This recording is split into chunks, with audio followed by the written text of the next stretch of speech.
হইতো না রাকাতে সালাতে স্বামীর সালাতে, ঠিক না ঠিক?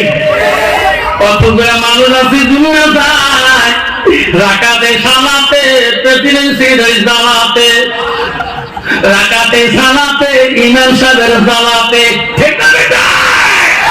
মুসলমান এমন নামাজি রে, ও সোনারা, বিশ্ব নবী দরবারে সাহাবা কেরাম বলল, ইয়া রাসূলুল্লাহ ইয়া হাবিবুল্লাহ, ওরা আমি একটা খারাপ সংবাদ ছিল, তোমার আলী পায়ের মধ্যে তীর বিঁধেছে। ও নবী গো, আমার সাহাবারা কত তীর চেষ্টা করলাম ঘোরার জন্য, এই আলী তোমার জামটা এই পায়ের মধ্যে সময় তো দেয় না, বলাই তো দেয় না।